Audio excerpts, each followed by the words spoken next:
दोस्तों आज 4 तारीख है, यानी चुनावों के काउंटिंग का दिन है कि किस पार्टी को कितनी सीट मिलने जा रही है। हालांकि तमाम गोदी मीडियाओं ने आप देखिए कि शुरुआती 1 घंटे के रुझान में ही किसकी सरकार बन जाएगी, किसकी हार हो रही है, किसकी जीत हो रही है, यह सब कुछ दिखाते हुए नजर आ रहे हैं।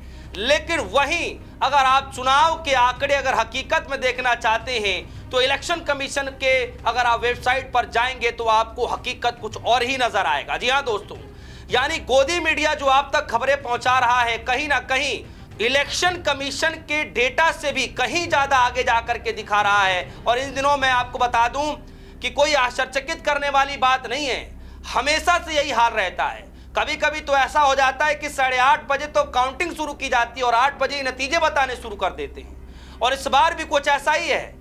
कई एक एग्जिट पोल आप देखिए कि किस तरीके से दिखाए जा रहे थे, और आज जब काउंटिंग हो रही है और काउंटिंग के दौरान जो नतीजे आ रहे हैं, सोचिए कि अभी तो 20-20, 25-25 राउंड की काउंटिंग बाकी है और शुरुआती रुझान में ही किसी पार्टी को बीजेपी की बहुमत, तो कहीं पर किसी और पार्टी को बहुमत, तो किसी और पार्टी की सरकार बनवाते दिखा रहे हैं। और जबकि इलेक्शन कमीशन की वेबसाइट पर अलग ही खेल चल रहा है, मतलब अभी तक कुछ अपडेट ही नहीं है, बहुत कम सीटों का अनुमान दिखाया जा रहा है। लेकिन फिर भी मीडिया, गोदी मीडिया जो है सरकार बनाते हुए नजर आ रहे हैं एक एक चीजों पर। और साथ ही साथ मैं आपको बता दूं कि कांग्रेस पार्टी की आप कहिए कि एक जगह बहुत बड़ी खबर आ रही है कि कांग्रेस पार्टी को बढ़त मिल रही है। शुरुआती रुझानों में अब तक की सबसे बड़ी पार्टी बनती हुई नजर आ रही है। मैं बताऊंगा किस राज्य के अंदर में दोस्तों, लेकिन उससे पहले जरा ये देखिए वेस्ट बंगाल की ऑफिशियल जो डेटा, एक्चुअल जो डेटा निकल कर आ रहे हैं इलेक्शन कमीशन की वेबसाइट से। इस पर लिखा West Bengal assembly constituency 294, BJP को लगभग 76 सीटें, एआईटीसी यानी कि ऑल इंडिया तृणमूल कांग्रेस को लगभग 41 सीटें, बीजीएमपी को 1 और एजीयूपी को 1। यानी आप देखिए कि अभी तक बीजेपी को सिर्फ 76 सीटें ही मिली हैं।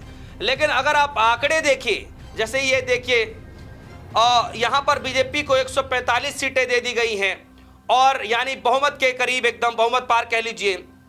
और यहां पर देखिए तकरीबन 120 सीटें ममता बनर्जी को। असम में जाकर के देखिए, सबसे पहले तो जरा इस स्क्रीनशॉट को देखिए, और यहां पर दिखाया जा रहा है बीजेपी को 145 सीटें पश्चिम बंगाल के अंदर में और ममता बनर्जी की 120 सीटें।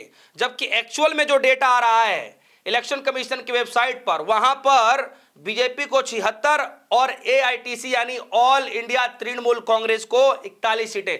मतलब दूर दूर तक कहीं भी यह डेटा मैच करता हुआ नजर नहीं आ रहा है।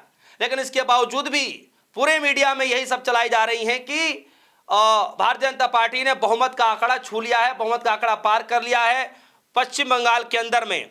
और दूसरी जरा इस खबर को देखिए, इसमें लिखा है पश्चिम बंगाल में बीजेपी को 123, टीएमसी को 73 और आईएनसी को यानी कांग्रेस को 1 सीटें, अदर को 4 सीटें। और जबकि एक्चुअल डेटा जो इलेक्शन कमीशन का है उसमें कुछ इस तरीके के डेटा आंकड़े दिख भी नहीं रहे हैं। और देखिए मैं आपको बता दूं कि यही सभी आंकड़े आने के बाद लोगों ने गोदी मीडिया को घेरना शुरू कर दिया है, लोगों का गुस्सा फूट रहा है। राजकुमार भाटी जी कह रहे हैं सुबह 9 बजे मतगणना के रुझान, 4 चैनल, 4 तरह के रुझान, ये गड़बड़ झाला है।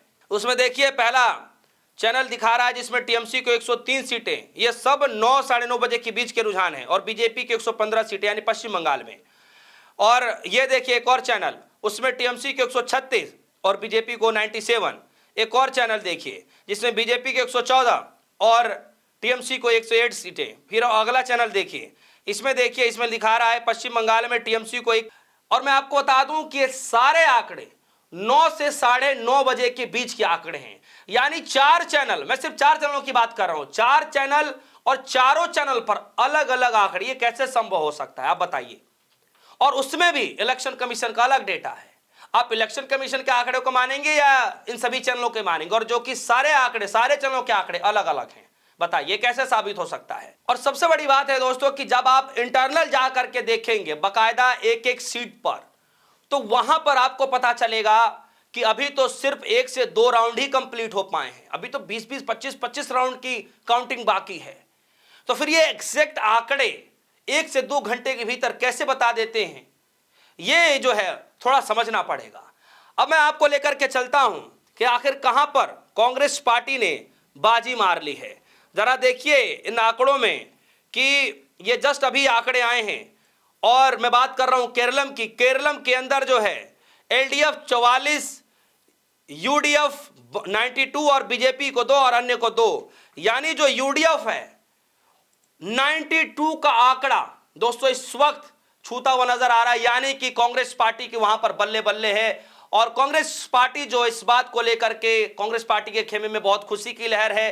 जाहिर तौर पर सबको जब ये आंकड़े आए थे तो सबको पता था कि असम के अंदर जो है कांग्रेस पार्टी जो है कुछ हद तक फाइट कर पाएगी, शायद वहां पर जो है उस तरीके से कड़ा मुकाबला ना हो पाए। पश्चिम बंगाल के अंदर भी कांग्रेस पार्टी को लेकर के सबको पता था कि लड़ाई जो है पश्चिम बंगाल के अंदर बीजेपी वर्सेस ममता बनर्जी है।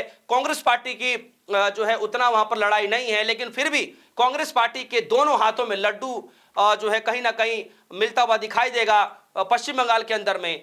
और केरलम के अंदर दोस्तों आप देखिए, केरलम के अंदर में यूडीएफ कांग्रेस पार्टी को जो है कहीं ना कहीं बहुत बड़ी बढ़त जो है बहुमत से भी आंकड़ा आगे का दिखाई दे रहा है, बहुमत से भी आगे का ज्यादा अंक पाते हुए नजर आ रहे हैं। यानी कांग्रेस पार्टी के लिए दोस्तों बहुत बड़ी खबर है। और कांग्रेस पार्टी के अंदर, कांग्रेस पार्टी खेमे में आप देखिए खुशी की लहर है।